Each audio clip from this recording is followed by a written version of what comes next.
Bueno, buenos días. Vamos a seguir un poco con los problemas de la serie HPLC y lo que quería empezar discutiendo era el problema 16 de la página 23, el problema 16 de la serie HPLC, que dice lo siguiente.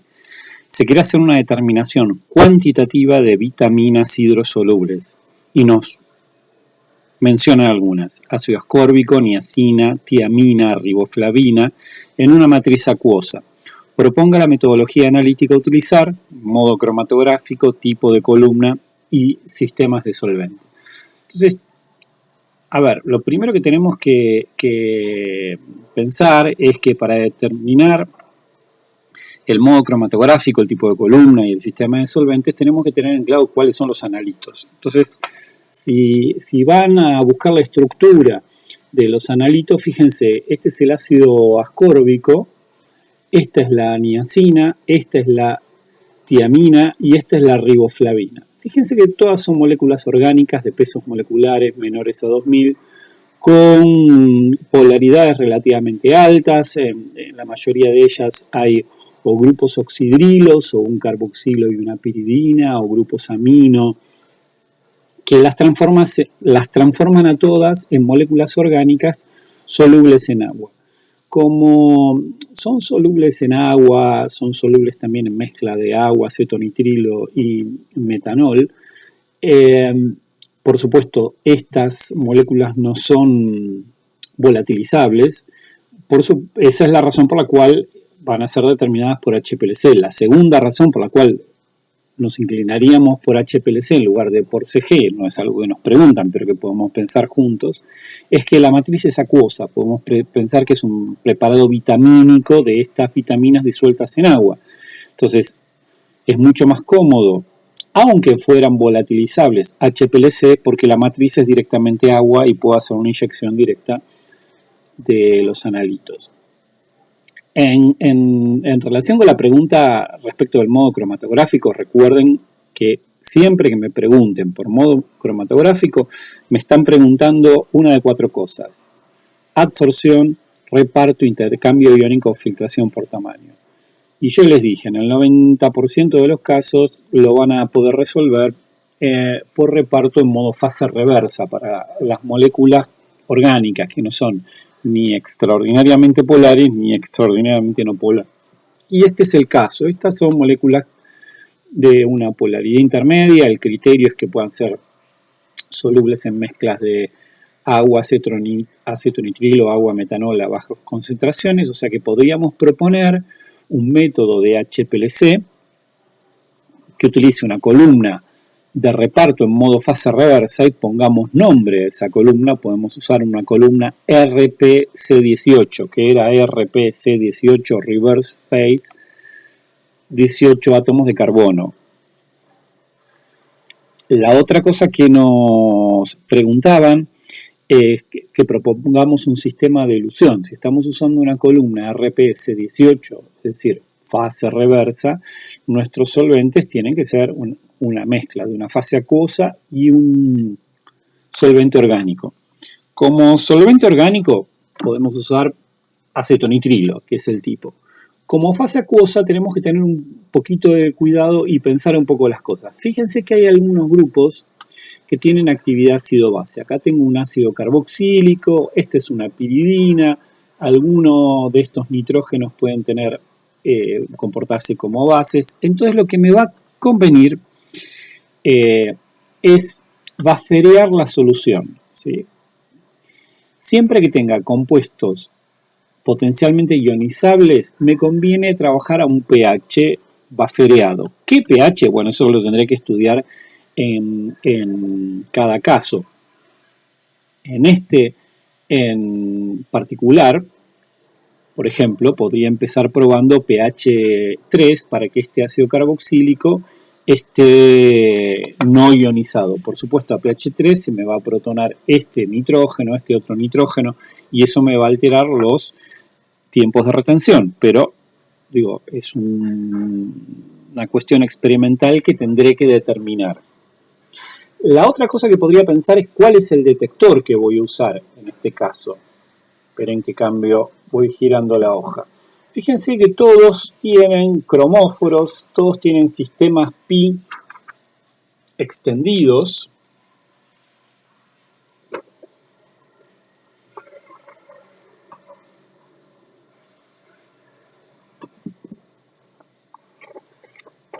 Con lo cual,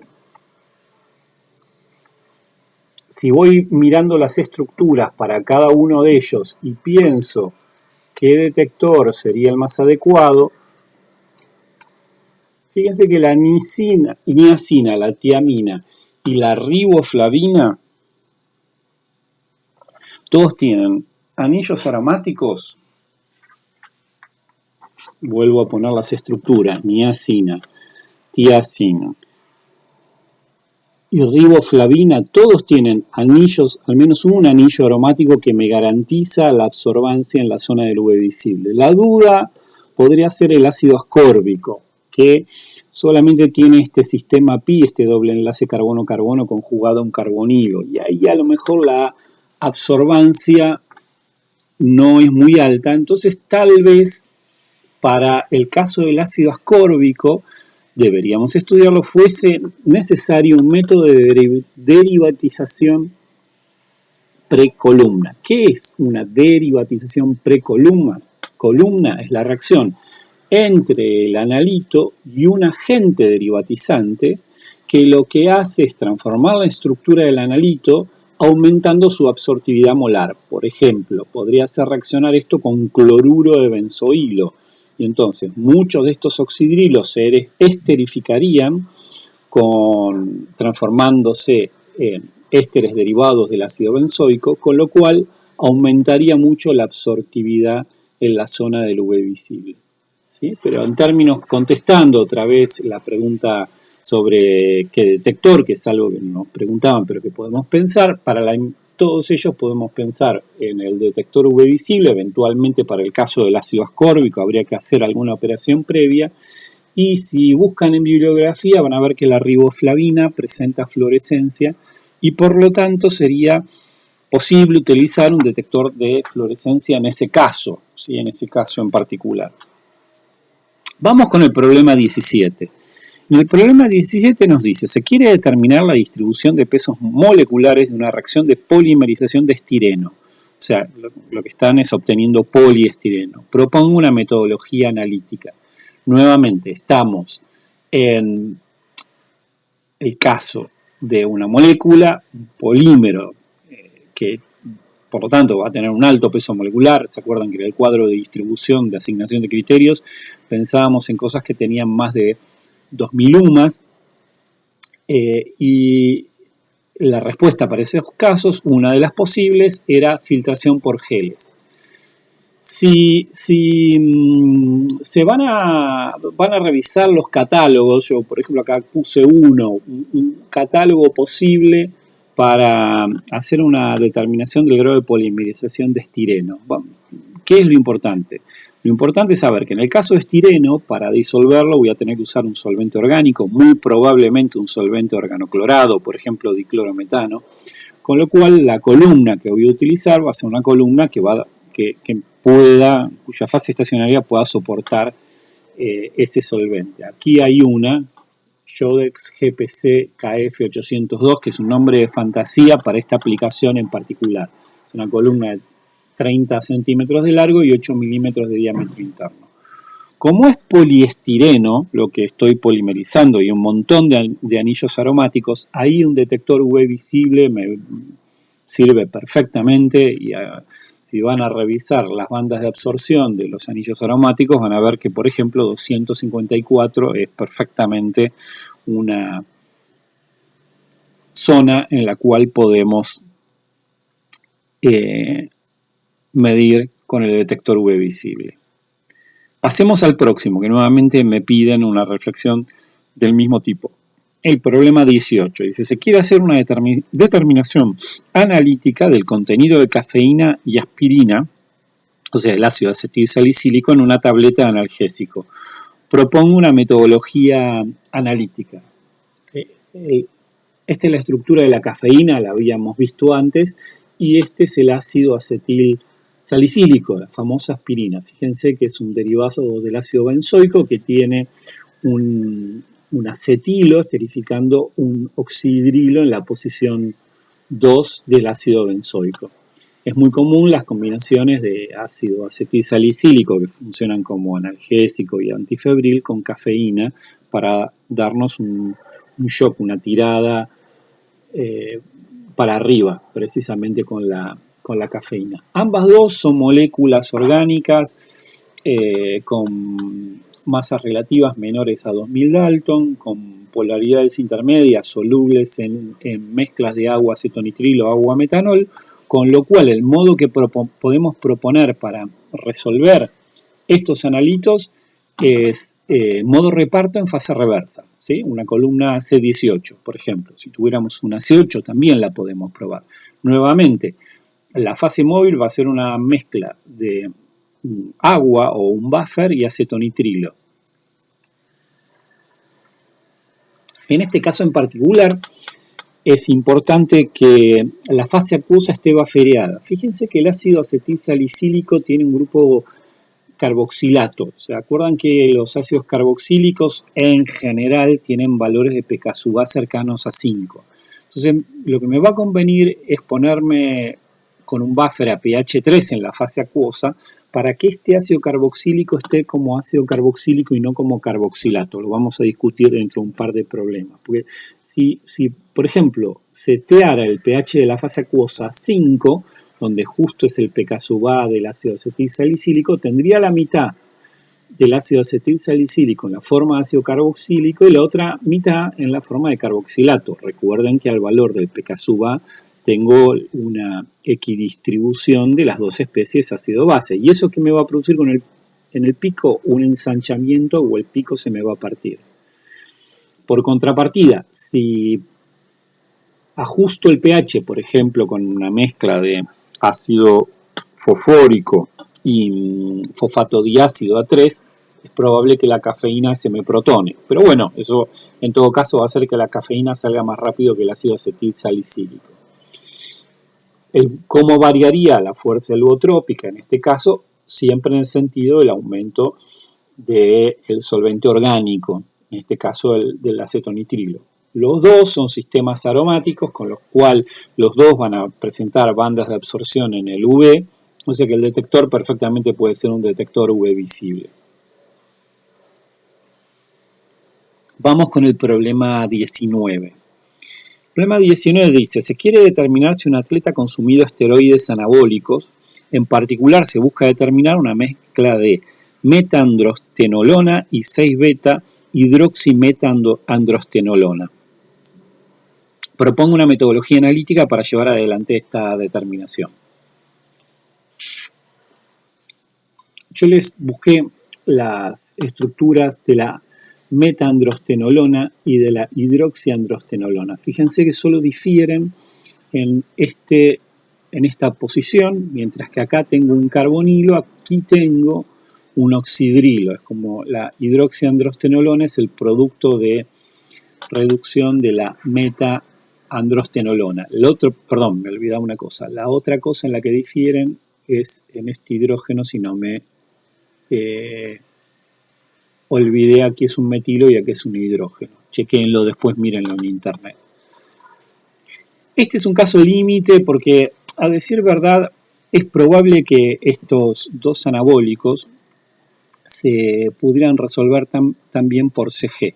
Pero lo que estamos tratando es de hacer un control antidoping sobre un atleta y lo que vamos a tomar es un fluido biológico, habitualmente orina o sangre. O sea que vamos a tener estos analitos finalmente en una fase acuosa. Después que tratemos esa matriz compleja de alguna forma, los vamos a tener disueltos en plasma. Con lo cual, si tuviéramos alguna duda si la primera elección es CG o HPLC, como la matriz va a terminar siendo agua, lo que nos conviene es HPLC. En relación con el modo cromatográfico, fíjense que claramente son dos moléculas orgánicas de masas relativas menores a 2000 UMAS, son relativamente poco polares, tiene como grupos funcionales el carbonilo y el oxidrilo en un caso y estos dos dobles enlaces, y acá este oxidrilo y este otro oxidrilo, pero tiene una cadena carbonada de 4 ciclos bastante extendida, con lo cual estas moléculas son relativamente lipofílicas. Uno me podría preguntar, ¿y las puedo resolver en modo sorción con una columna de sílica gel? Sí, pero no vas a encontrar una columna de sílica gel disponible en el mercado. En todo caso, la duda podría ser si fase normal o fase reversa. Yo creo que por fase reversa, como son lipofílicas, pero no tampoco extraordinariamente lipofílicas, se van a poder resolver. Probablemente lo que va a haber que hacer es empezar con una mezcla de agua y acetonitrilo que tenga un contenido de acetonitrilo un poco más alto. No voy a partir con una mezcla 98% de agua, 2% de acetonitrilo, porque me va a salir esto con un tiempo de retención de 40 minutos, pues probablemente voy a tener que empezar con un método de HPLC que parta de una condición inicial donde el acetonitrilo sea 20%, por ejemplo, y lo aumente hasta 40%. La otra duda que me podría dar es sobre la absortividad. Fíjense que como cromóforos tenemos estos dos sistemas pi, en este caso están conjugados y alguna absorbancia me va a dar en el V, en este caso no los tengo conjugados, ahí la absorbancia va a ser más baja y probablemente lo que tenga que hacer en este caso es tratar de derivatizar la hidroxiandrostenolona de alguna manera antes de analizarla. La otra opción sería, por supuesto, tratar de usar un detector diferente. Por supuesto, índice de refracción funcionaría, pero estoy tratando de determinar el contenido de dos analitos que van a estar en muy baja concentración. Son productos que fueron usados como anabólicos y los estoy buscando en sangre. Entonces tengo que buscar un detector muy sensible. En primera instancia puedo intentarlo con UV visible. Vamos a ver más adelante que en realidad la configuración más adecuada para resolver muestras como estas, donde la concentración es muy baja y la matriz es muy compleja, es con un detector de espectrometría de masa. Vamos al problema 20, que es un problema interesante. Empiecen a leer el problema 20 de la página 23.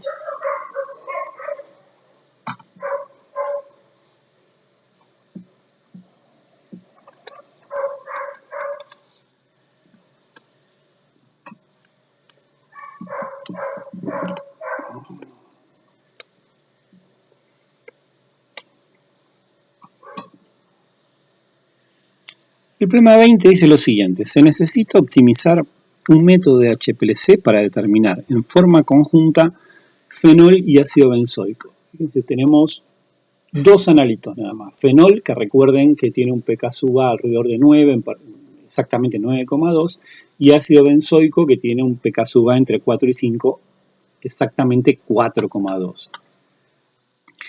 Se utiliza un sistema de HPLC modular, es decir, donde tengo las bombas por un lado, el detector por el otro, el inyector por el otro, apilados en la forma de módulos, con un detector UV visible y una columna Spherisor, que es un nombre de fantasía, ODS, que recuerden que son las siglas de octadesilcilano, es decir, C18. O sea, están usando modo reparto, fase reversa con una columna C18. En la figura se muestran los resultados obtenidos trabajando con distintos eluyentes, todas mezclas de metanol y agua con diferentes valores de pH. Entonces fíjense que en los cromatogramas que les presentan tenemos dos series, ¿no? Tenemos los tres de arriba, donde se mantiene constante el pH es 3 y se aumenta el contenido de metanol. En el primero, que está hecho con 25% de metanol y 75% de agua, primero sale el fenol. Fíjense que tienen el pico del fenol acá y tienen el pico del ácido benzoico acá. ¿Sí? Después, si usan 50% metanol, el eje del tiempo está en segundos. ¿Sí? ¿Qué pasa? Se acortan los tiempos de retención tanto del fenol como del ácido benzoico.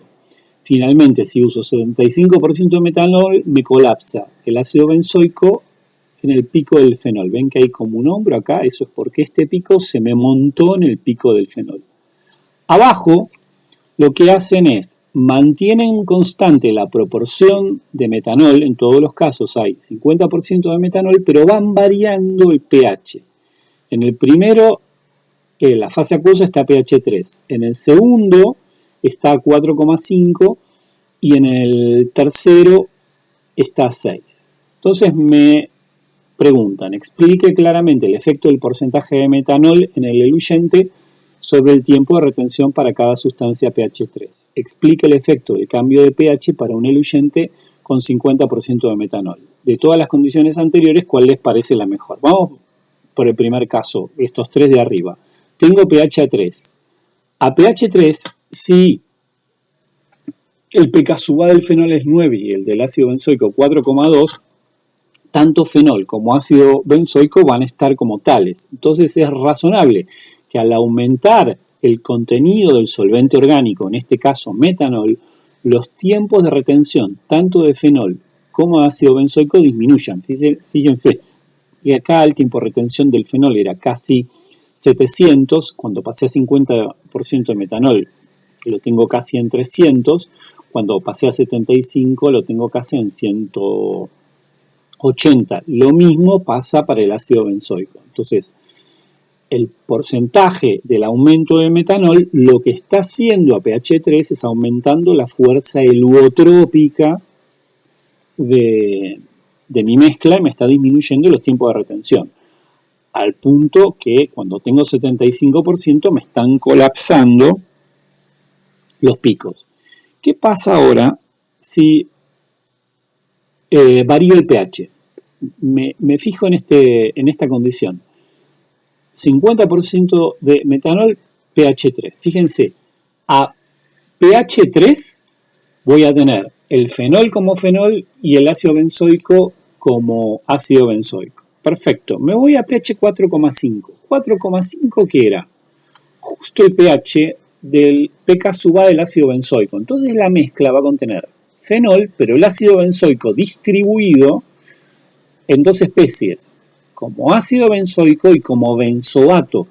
Por eso, fíjense que, por un lado, el ácido benzoico baja su tiempo de retención, porque pasa a tener una parte de él en una forma iónica y aparte se me ensancha.